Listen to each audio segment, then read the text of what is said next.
Hello students, welcome back to ND commerce classes. कैसे हो आप सब? मुझे आशा है कि आप सब अच्छे होंगे। तो काफ़ी टाइम से एक टॉपिक था कि मतलब एक सब्जेक्ट था सर्विस मार्केटिंग का कि भाई उसके ऊपर वीडियो बना दो। पेपर है 31 जनवरी को उसका शायद। सो ठीक है, आज मैं उसकी फर्स्ट यूनिट लेके आई हूँ। आप मुझे बताना कि आपको समझ आया या नहीं आया, क्योंकि ये जो सब्जेक्ट है वो मैंने मतलब मेरे सिलेबस में नहीं था जिस टाइम मैंने एमकॉम करी है। तो मैं फ़र्स्ट टाइम ये सब्जेक्ट पढ़ रही हूँ एंड देन इसलिए मेरे को टाइम लग गया इस वीडियो को निकालने में, क्योंकि 2-3 दिन पहले आया था वो कमेंट कि भाई इस टॉपिक पे वीडियो बना दो। तो या मैंने पढ़ के और उसी के बाद मैंने वीडियो बनाई है फर्स्ट यूनिट पे। तो आप देख लेना कि आप लोगों को समझ आ रहा है या नहीं आ रहा। अगर आप लोगों को समझ आ रहा है देन फिर मैं आगे यूनिट्स बना दूंगी, क्योंकि फिर अगर नहीं आ रहा तो फिर क्या ही फ़ायदा है ना। ओके, सो चलिए शुरू करते हैं फर्स्ट यूनिट सर्विस मार्केटिंग की। ओके, सो सर्विस क्या होती है? जनरली ये चीज़ तो हमें पता ही है कि सर्विस क्या होती है, क्योंकि हमने कॉमर्स में ना या फिर मार्केटिंग में हमने दो चीज़ पढ़ी होती है। एक तो हमारा होता है क्या, प्रोडक्ट, एंड दूसरी चीज़ हमारी होती है क्या, सर्विस। प्रोडक्ट यानी जैसे कि ये पेन हो गया जिसको हम देख सकते हैं, है ना। हमें पता है कि टेंजिबल है ये चीज़, यानी दिखाई देती है, फिजिकल फॉर्म में है, और हम इसको देख के पता लगा सकते हैं कि हाँ भाई इसका प्राइस कितना होगा। और कोई भी प्रोडक्ट है उसका प्राइस आप इजीली तय कर सकते हो कि आपने उस पर रॉ मटेरियल कितना लगाया और उसको बनाने में कितना खर्चा वर्चा लगा, तो उस हिसाब से आप उसकी कॉस्ट तय कर सकते हो। लेकिन सर्विस जो होती है ना वो तो दिखाई नहीं देती, इंटेंजिबल पार्ट होती है बिजनेस का, नॉन फिजिकल होती है, ना ही हम उसको टच कर सकते हैं, हम सिर्फ उसको फील कर सकते हैं, राइट। और वो कस्टमर को प्रोवाइड कराई जाती है ताकि वो उनकी नीड्स और वांट्स को सेटिस्फाई कर सके। जैसे प्रोडक्ट हमारी नीड्स और वांट्स को सेटिस्फाई करते हैं, वैसे ही सर्विसेज भी हमारी नीड्स और वांट को सेटिस्फाई करती है। सिंपल लैंग्वेज में एक सिंपल सा एग्जांपल देती हूँ सर्विस का, कि जब आप जैसे मान लो कि आपने कोई प्रोडक्ट खरीदा, ठीक है, और आपने वो प्रोडक्ट ऑनलाइन मंगा लिया, या फिर आप चाहे मार्केट में गए हो, लेकिन अगर आप उस प्रोडक्ट की आपको होम डिलीवरी प्रोवाइड करा दी जाए तो वो एक सर्विस है, होम डिलीवरी, राइट। इसके अलावा अगर आप एक हेयर सैलून में गए बाल कटाने के लिए, सो वहाँ आपको हेयर मसाज भी दे दी जाए तो वो सर्विस होगी। या फिर एक टीचर जो है वो बच्चों को पढ़ाता है तो वो भी एक सर्विस होती है। एक डॉक्टर जो अपने पेशेंट को देता है वो भी एक सर्विस होती है। सो राइट, ये महसूस नहीं की जा सकती, सिर्फ महसूस की जा सकती है कि भाई कोई जो अगला पर्सन है वो मतलब आपको कैसी सर्विस दे रहा है, ठीक है। Okay that. सो सर्विस की कैरेक्टरिस्टिक्स की बात करें तो इंटेंजिबिलिटी का मतलब क्या होता है? इंटेंजिबिलिटी आएगा, ये AN आएगा, ANG। सो इंटेंजिबिलिटी क्या होता है? जिसको हम देख नहीं सकते, है ना, जो कि अदृश्य होती है। तो सर्विस अदृश्य हो सकती है, इंटेंजिबल होती है, हम इसको देख ही नहीं सकते। वेरिएबिलिटी मतलब ऐसा नहीं होता ना कि आपके पास जितने कस्टमर आएंगे उन सबको आप सेम सर्विस दोगे, है ना, क्योंकि हर एक कस्टमर का बिहेवियर अलग अलग होता है, तो उसके बिहेवियर के हिसाब से सर्विस दी जाती है ना। जैसे कि मैं बार्बर शॉप वाला एग्जांपल ले रही हूँ, या फिर कोई आप किसी होटल में ही गए तो वहाँ पे, या किसी रेस्टोरेंट में गए तो वहाँ पे जो वेटर है वो आपको कैसी सर्विस प्रोवाइड करता है, तो जैसा किसी कस्टमर का नेचर होता है उस हिसाब से उसे सर्विस प्रोवाइड की जाएगी। या फिर अलग अलग टाइम पीरियड पे सर्विस अगर दी जाए तो वो भी अलग अलग होती है। जैसे कि सुबह के टाइम सर्विस हो सकता है अलग टाइप की हो, है ना, सुबह एनर्जी ज़्यादा होती है, सर्विस देने वाले अच्छे से सर्विस दे पाते हैं, शाम तक एनर्जी डाउन हो जाती है तो हो सकता है सर्विस उतनी अच्छी ना हो। तो वेराइबिलिटी पाई जाती है, मतलब इसमें वेरिएबल होती है, ये अलग अलग टाइम पीरियड पे और अलग अलग नेचर के हिसाब से अलग अलग होती है, कंसिस्टेंसी नहीं होती। मतलब पेरिशेबिलिटी का मतलब है कि सर्विस जब आपको मिल रही है, अगर आपने उसको उसी टाइम ले लिया तो ठीक है, बाद में आप ले नहीं सकते। इसका मतलब आपका ये नहीं है कि कोई आपको कुछ सर्विस दे रहा है, कुछ भी, जैसे कि आप कहीं गए और वहाँ पे आपको प्रोवाइड कराया जाए कि भाई सर को या फिर मैडम को चाय ला दीजिए, या फिर प्लीज़ आप चेयर पे बैठिए, तो उसी टाइम ले सकते हो। ऐसा नहीं है कि आपने स्टोर कर लिया और जब मन चाहे तब उस सर्विस को ओपन कर दो, राइट। तो पेरिशेबल इन नेचर होती है, यानी जब मिल रही है तभी आप उसको ले सकते हो, स्टोर नहीं कर सकते, ख़त्म हो जाएगी, नष्ट हो जाएगी वो चीज़। जैसे कि सर्दियों में ठंडी हवा, है ना, उसको स्टोर नहीं कर सकते ना, वो जब मिल रही है तब उसको ले लो, क्योंकि फिर नहीं तो अगर स्टोर कर सकते तो फिर तो बात ही क्या थी, फिर तो गर्मी में उसको ओपन कर देते हैं हम। ओके चलो, जोक्स अपार्ट। इनसेपरेटिबिलिटी का मतलब भी यही है कि वेरिएबल है, ये दोनों सेम ही पॉइंट है लगभग लगभग, कि सेपरेट होती है, अलग अलग पॉइंट ऑफ टाइम पे अलग अलग होती है ये। फिर क्वालिटी मेजरमेंट, की इसकी क्वालिटी को हम मेज़र नहीं कर सकते, हम जस्ट अगर मेजरमेंट करना है तो कैसे कर सकते हैं, ये देख सकते हैं कि कोई भी जो सर्विस प्रोवाइडर है वो सर्विस प्रोवाइड कैसे कर रहा है। सो फिर उसको देख के हमें लग सकता है कि इसकी क्वालिटी इतनी है। जैसे कि टीचर का ही लगा लो कि अलग अलग टीचर अलग अलग तरीके से पढ़ाते हैं। सो या आप उस हिसाब से क्वालिटी मेज़र कर सकते हो कि ये टीचर अच्छा है, ये टीचर बुरा है, या फिर ये अच्छा पढ़ाते हैं, बुरा पढ़ाते हैं। So that's quality measurement. Ownership की सर्विस, ये सर्विस देने वाला है, ये सर्विस लेने वाला है, तो यहाँ से सर्विस यहाँ पे गई। सो जैसे ही सर्विस यहाँ चली जाएगी ऑनरशिप भी ट्रांसफ़र हो जाएगी, मतलब ऑनरशिप इस बंदे के पास अब नहीं रहेगी, इसके पास पहुँचेगी ऑनरशिप, राइट। सो नेक्स्ट देखते हैं। तो या सर्विस मार्केटिंग में सबसे इंपॉर्टेंट टॉपिक जो मुझे लगा वो था 7 P's ऑफ सर्विस। जनरली हमने 4 P पढ़े हैं, है ना, प्रोडक्ट, प्राइस, प्लेस और प्रमोशन। जब तक हम मार्केटिंग हमने पढ़ी है हमने जनरली 4 P पढ़े हैं, लेकिन सर्विस मार्केटिंग में 7 P गिवन है। सो प्रोडक्ट क्या, अब देखो आप बेच तो रहे हो सर्विस, तो फिर प्रोडक्ट क्यों लिखा। अब ये जो प्रोडक्ट है ना, इसको हम सर्विस मान के चलेंगे, है राइट। यानी ऐसा प्रोडक्ट, इसका मतलब ऐसी सर्विस जो कि इंटेंजिबल है और पेरिशेबल है। ऐसी हो कौन सी सकती है। कुछ एग्जाम्पल मैंने दिए थे, बट एक एग्जाम्पल ये भी है, जैसे सॉफ्टवेयर, जैसे लाइसेंस, इंटेंजिबल है ना, दिखाई नहीं देते ना, ये सॉफ्टवेयर इसका बेस्ट एग्जाम्पल है बल्कि। फिर टाइम सेविंग, क्योंकि जनरली क्या होता था, प्रोडक्ट जो है उसको संभालना पड़ता था, है ना, और उसी में टाइम निकल जाता था, उसकी कंट्रोलिंग वगैरह पे ध्यान रखना कि कहीं प्रोडक्ट ख़राब ना हो जाए, इसको रिपेयर कराना है, ये करना है, वो करना है। लेकिन सर्विस में ऐसा नहीं है ना, तो टाइम बच जाएगा हमारा, तो टाइम सेविंग है, मतलब वो एक्स्ट्रा टाइम जो प्रोडक्ट में जाता था वो अब सर्विस में नहीं जाएगा। That are not physical in nature, physical नहीं होती, ओके। फिर मैंने एग्जांपल के तौर पे सैलून, डॉक्टर और बैंकिंग का लिख दिया, यहाँ पे आपको सर्विस प्रोवाइड कराई जाती है, राइट। फिर price, value of the product और service that the customer receives, कि कोई भी सर्विस जो है आपने प्रोवाइड करी किसी को, ठीक है, तो कस्टमर से हमने कस्टमर को सर्विस प्रोवाइड करी, उसके बदले में कस्टमर जो हमें वैल्यू देते हैं उस सर्विस की, वो होता है प्राइस। अब जो है ये टफ, यानी हम ऐसे बोल सकते हैं कि डिफ़िकल्ट होता है किसी भी सर्विस का प्राइस डिसाइड करना, क्योंकि सर्विस को सिर्फ ये भाई कैसे दी जा रही है उस हिसाब से ही डिसाइड कर सकते हैं हम, और वो भी हम किसी की क्वालिटी का प्राइस एक्चुअली डिसाइड हो ही नहीं सकता, साफ बात ये है। बट इतना मुश्किल भी नहीं है, हम कैसे डिसाइड करेंगे, बेस्ड ऑन सर्विस की सर्विस कैसी है, और उसको देने वाले एम्प्लॉयज़ मतलब लेबर का कितना क्या कुछ आया, और कॉम्पिटिटिव स्ट्रेटेजी किसी सर्विस के प्राइस को डिसाइड करने में क्या है। ये 2-3 चीज़ें हैं जो कि उसके हमारी जो सर्विस है उसके प्राइस को डिसाइड करने में हमें हेल्पफुल हो सकती है, राइट। देन प्लेस, लोकेशन बहुत इंपॉर्टेंट है कि जो सर्विस है वो दी कहाँ जा रही है, और जो सर्विस है वो जनरली क्या होनी चाहिए, टारगेट ऑडियंस के आसपास होनी चाहिए, मतलब क्योंकि हम अपना प्रोडक्ट भी उसी एरिया में बेचते हैं जहाँ पे टारगेट ऑडियंस ज़्यादा होती है ना, कस्टमर्स हमें ज़्यादा मिलते हैं। वे कॉम्पिटिटर लोकेट देयर बिजनेस, जहाँ पे कंपटीटर अपना बिजनेस लोकेट कर रहे हैं, तो ये 2-3 चीज़ें हमें देखनी होगी कि कंपटीटर जो है वो अपना बिजनेस कहाँ लोकेट कर रहे हैं, टारगेट ऑडियंस कहाँ पे ज़्यादा है, तो वहाँ पे हम अपनी ज़्यादा सर्विस प्रोवाइड करेंगे, और इससे आपके बिज़नेस की गुडविल इंक्रीज़ होती है ना, ब्रांड वैल्यू इंक्रीज़ होती है आपके प्रोडक्ट की भी, और ये जो आप सर्विस प्रोवाइड करते हो उससे आप फर्दर उससे रिलेटेड कोई प्रोडक्ट जो है वो ईजिली सेल कर पाते हो। अब एक एग्जांपल ये है, कोई हॉलीडे रेसोर्ट है, वहाँ पे आपको तरह तरह की सर्विस दी जाती है। सो जनरली हम हॉलीडे रिसोर्ट मान लेते हैं कि हम हॉलीडे रिसोर्ट खोलने वाले हैं ना, बिजनेस के तौर पे। तो एज अ बिजनेस अगर हम ये ओपन करने वाले हैं तो वो कहाँ होना चाहिए, मतलब उसका प्लेस कहाँ होना चाहिए, away from rush and noise, किसी शोर गुल वाली जगह, भीड़ भाड़ वाली जगह से दूर होना चाहिए, क्योंकि रेजॉर्ट में छुट्टियाँ मनाने इसलिए जाते हैं ना ताकि वहाँ पे शांति हो, ऐसा कुछ है ना।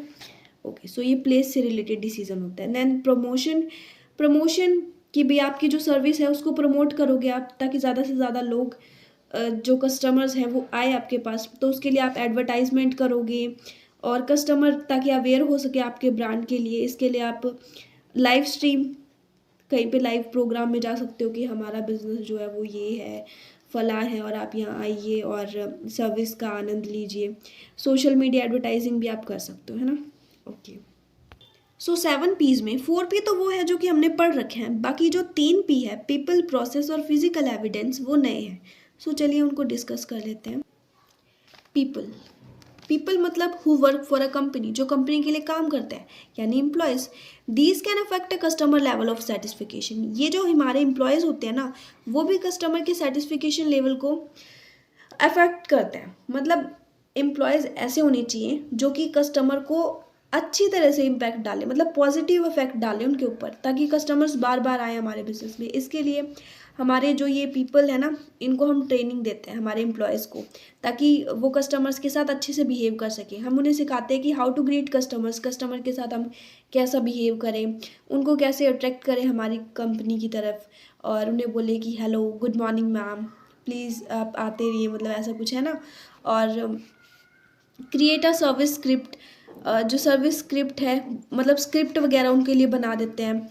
और यूनिफाइड होती है, मतलब सभी जो हमारे एम्प्लॉयज़ होते हैं उनको लगभग सेम सेम सी हम स्क्रिप्ट दे देते हैं कि आप सबको ऐसा बिहेव करना है, और वो एक तरह से रट लेते हैं उस चीज़ को। हाँ जी, हमें ये चीज़ें बोलनी है। और आपको उनको ऐसी ट्रेनिंग दी जाती है कि कस्टमर्स की बातों को आपको ध्यान से सुनना है, और उनकी बातों में हामी भरनी है, मतलब यस बोलना है कि yes ma'am, we solve it, आपकी प्रॉब्लम ये है, उनका फीडबैक लेना है। सो ये जो है एम्प्लॉयज़ हमारे ये सारी चीज़ें करते हैं। इसके साथ साथ ये यहाँ से हमारी ये कैरेक्टरिस्टिक्स बनी थी, इनसेपरेबिलिटी, क्योंकि अलग अलग कंज्यूमर का अलग अलग टेस्ट होता है, अलग अलग प्रेफरेंस होता है, और उनकी अलग अलग नीड्स एंड वांट्स होती है। तो उसी के हिसाब से ये उनसे अलग अलग तरीके से बिहेव करते हैं, क्योंकि हर एक कस्टमर हर एक भाषा नहीं समझता ना, तो ठीक है, उनके हिसाब से ट्रीट करते हैं। देन हमारा होता है process. Same standard of service is repeatedly delivered to the customers, कि उनकी जो ये हमारे एम्प्लॉयज़ होते हैं उनका मेन मोटिव तो ये होता है ना कि सभी कस्टमर्स को हम सेम स्टैंडर्ड की सर्विस प्रोवाइड करें। लेकिन यहाँ ये पॉइंट सिर्फ एक कस्टमर से रिलेटेड भी हो सकता है। फॉर एग्जांपल, कोई एक कस्टमर आया हमारे कंपनी में और हमने उसको बहुत ही अच्छी सर्विस प्रोवाइड करी। अब वो नेक्स्ट टाइम भी तब भी आएगा ना, तब जब हम उसको सेम स्टैंडर्ड की सर्विस या फिर उससे भी ज़्यादा अच्छी सर्विस प्रोवाइड करेंगे। सो यहाँ पे हमने एक ऐसी प्रोसेस डेवलप कर देनी है, ऐसी प्रोसेस की मैपिंग कर देनी है, एक ऐसी फ्लो चार्ट बना देना है, या फिर एक ऐसी स्क्रिप्ट बना देनी है, मतलब ब्लूप्रिंट मान लो, कि जो भी हमारा कस्टमर आए उनको हम सेम स्टैंडर्ड की सर्विस प्रोवाइड करें, और जो एक बार पहले आ चुका है उसको नेक्स्ट टाइम भी हम वैसे ही प्रोवाइड करें। मतलब ऐसा नहीं है कि नेक्स्ट टाइम हम उसको घटिया सर्विस प्रोवाइड कर रहे हैं, फिर तो वो चला ही जाएगा। ओके, तो एक ऐसी प्रोसेस डेवलप करना जो कि एक ब्लूप्रिंट का काम करे सारे एम्प्लॉयज़ के लिए। Then physical evidence, the comfort of waiting areas. Physical evidence मतलब कि जब आप सर्विस प्रोवाइड कर रहे हो ना, तो वो उस सर्विस से रिलेटेड कुछ एक चीज़ें होती हैं जो कि उस सर्विस पे भी इफेक्ट डालती है, राइट। ओके, आपकी बिजनेस में कोई भी इंसान आया, वो कोई प्रोडक्ट खरीदने आया, तो प्रोडक्ट के साथ साथ आप उसको कुछ सर्विस भी दे रहे हो, लेकिन वो जो सर्विस है उसके मतलब कौन कौन से ऐसे पॉइंट है जो उसकी सर्विस पे इफेक्ट डालेंगे। जैसे कि कोई बंदा वेट कर रहा है किसी बिजनेस में, कहीं पे बैठा हुआ है चेयर पे, तो वो वेटिंग एरिया जो है वो कंफर्ट होना चाहिए, जैसे सोफ़ा वगैरह या जिस पे बैठा हो तो वो कंफर्ट होनी चाहिए। बिज़नेस क्लीन होना चाहिए ताकि उसको देख के लगे कि वाह, बिज़नेस तो बहुत है अच्छा है इनका, बहुत साफ़ सफाई का ध्यान रखते हैं। और जो सर्विस प्रोवाइड फैसिलिटी जो प्रोवाइड कर रहे हैं वहाँ पे कलर स्कीम अच्छी होनी चाहिए। स्टाफ मेंबर ने जो कपड़े वगैरह पहने हुए हैं, मतलब वो एक प्रॉपर वे में होनी चाहिए, मतलब बिज़नेस का जो लुक है वो ब्रांडेड लुक होना चाहिए, राइट। सो उससे भी थोड़ा सा अच्छा इफेक्ट होता है कस्टमर पे। ओके, द नेक्स्ट टॉपिक इसी में हमारा है, मतलब ये 7 P's तो हो चुका है। द नेक्स्ट है एक्सपेक्टेशन एंड परसेप्शन। या तो ये भी मुझे इंपॉर्टेंट लगा। एक्सपेक्टेशन क्या है भाई? एक्सपेक्टेशन वो है जो एक कंज्यूमर है ना, सर्विस प्रोवाइडर से एक्सपेक्ट करता है कि भाई मैं जाऊंगा वहाँ पे और सर्विस प्रोवाइडर जैसे मेरे जाते ही पूजा आरती करना शुरू कर देंगे वगैरह वगैरह, कि आइए बैठिए आपका इंतज़ार था हमें। तो मतलब कि कंज्यूमर जो है वो सर्विस प्रोवाइडर से जो जो एक्सपेक्ट कर रहा है कि मेरे जाते ही सर्विस प्रोवाइडर ये मुझे सर्विस देगा, सो वो सारी चीज़ें एक्सपेक्टेशन में आ जाती है। तो आप एक कंज्यूमर के एक्सपेक्टेशन को कैसे फुलफिल करोगे, मतलब क्या कुछ कर सकते हो आप to make customer feel heard and appreciated, कि आपको कस्टमर को ऐसे फील कराना है कि आप उसकी सारी बातें सुन रहे हो, और रियल में सुननी भी है ना, क्योंकि उसका फीडबैक भी तो आपको लेना है ना, आपने उसको सर्विस प्रोवाइड करी है तो कस्टमर जो कुछ भी आपको बोले आपको उसे सुनना है, उसको अप्रिशिएट करना है। जैसे कि वो बंदा कोई भी है, वो चाहे हेयर ही कटाने गए हो, वाह आपके बाल कितने स्मूथ है, और अगर आप ये हेयर कट लेते हो तो आप बहुत अच्छे लगोगे, और हम हेयर मसाज भी आपको प्रोवाइड करेंगे ना, ऐसा कुछ। ठीक है, और आपकी सर्विस फास्ट होनी चाहिए ताकि वो भी जो कंज्यूमर है वो अप्रिशिएट रहे उस चीज़ को लेके, और क्वालिटी आप बेस्ट प्रोवाइड करोगे, और कन्वीनियंस होनी चाहिए, मतलब सुविधाजनक होनी चाहिए कस्टमर्स के लिए, ताकि वो उसकी एक्सपेक्टेशन को पूरी तरह से फुलफिल कर सके। एक्सपेक्टेशन को जनरली मतलब 2-3 तरह की होती है, जिसको मैंने एक्सप्लेन करा है। एक्सप्लिसिट एक्सपेक्टेशन कौन सी होती है, जो कि हर एक कस्टमर अपने माइंड में रखता है बिफोर मेकिंग अ परचेज। कुछ भी परचेज कर रहा है वो, या फिर कोई भी सर्विस ले रहा है, तो उससे पहले उसके माइंड में होती है कि ये चीज़ें तो हमें मिलेंगी यहाँ पे, है ना। अपने उसके माइंड में होती है कि भाई ये चीज़ें मुझे मिलेगी, चाहे भाई इतना प्राइस होगा, इतनी क्वालिटी तो होगी इस प्रोडक्ट की, तो वो होती है एक्सप्लिसिट। इम्प्लिसिट क्या होती है कि जो आपका कस्टमर्स है ना, उसने आपके प्रोडक्ट के बारे में, आपके ब्रांड के बारे में, अपनी फैमिली, फ्रेंड, रिलेटिव्स, या वो कोई स्टूडेंट है तो अपने क्लासमेट्स, है ना, तो इन सब से सुन रखा होता है कि फला कंपनी का ब्रांड बहुत अच्छा है और आप यूज़ करके देखो, एंड ऐसा कुछ सुन रखा होता है, तो उसके बारे में उसके दिमाग में आ जाता है कि हाँ, तो ये सर्विस तो हमें वहाँ मिलेगी। तो वो इम्प्लिसिट एक्सपेक्टेशन होती है, जो किसी के दूसरे के पॉइंट ऑफ व्यू से आपके कस्टमर के दिमाग में डाली जाती है। फिर डिजिटल एक्सपेक्टेशन। डिजिटल एक्सपेक्टेशन जो कि मतलब जैसे आप ऑनलाइन कुछ खरीद रहे हो, तो उस टाइम आपके दिमाग में एक्सपेक्टेशन आ जाती है कि इतना डिस्काउंट मिलेगा ही, इतनी क्वालिटी तो मिलेगी ऑनलाइन अगर आप कोई चीज़ खरीदो, तो वो सारी चीज़ इसमें आ जाती है। सो एक्सपेक्टेशन हमारा हो चुका है। देन हम देख लेते हैं परसेप्शन। ओके, परसेप्शन क्या होता है? Customer view point about your business, कि कस्टमर का आपके बिजनेस के लिए व्यू पॉइंट कैसा है। मतलब वो आपके बिजनेस के बारे में सोचते क्या है, what exactly does he think about your brand, आपकी कंपनी के ब्रांड के बारे में क्या सोचते हैं। एक्सपीरियंस अबाउट योर सर्विस, आपने जो सर्विस प्रोवाइड करी है उसको लेके उनका एक्सपीरियंस क्या है, तो वो होता है परसेप्शन। और वो क्या होता है कि कोई भी कस्टमर है जो जब फर्स्ट टाइम वो आपकी कंपनी में आया, तो कंपनी में आते ही उसने कुछ प्रोडक्ट खरीदा या फिर उसको कुछ सर्विस प्रोवाइड करी गई, तो वो बोलते हैं ना, first impression is last impression. तो perception is just like impression, कि उसका आपकी कंपनी के लिए उसके दिमाग में क्या धारणा बन गई, क्या परसेप्शन बन गई, वो होता है परसेप्शन, है ना। उसका फर्स्ट इंप्रेशन आपकी कंपनी पे, सॉरी, आपकी कंपनी का फर्स्ट इंप्रेशन उस कस्टमर पे कैसा पड़ा, so that is called perception. So कैसे हम इसको इम्प्रूव कर सकते हैं? डिलीवर वाओ थ्रू सर्विस, कि हमें हमारे जो कस्टमर्स हैं उनको इतनी बेस्ट सर्विस देनी है ना कि उसकी परसेप्शन हमारी कंपनी के लिए बेस्ट बन जाए। लर्न ऑन पॉजिटिव लैंग्वेज, और उनके साथ बड़ी ही पॉजिटिव वे में बात करना है, नेगेटिव वे में बात नहीं करना। लीन ऑन पॉजिटिव, मतलब कि पॉजिटिव रहना उनके साथ, ठीक है। कमिट टू कंसिस्टेंसी, और ये कि जब भी आप कुछ भी प्रोडक्ट बोलोगे हमें, तो हम कंसिस्टेंसली आपको प्रोवाइड करोगे, यानी अगर आपको आज चाहिए तो आज, और अभी चाहिए तो अभी हम प्रोडक्ट प्रोवाइड करेंगे, तो कंसिस्टेंसी बनाए रखनी है।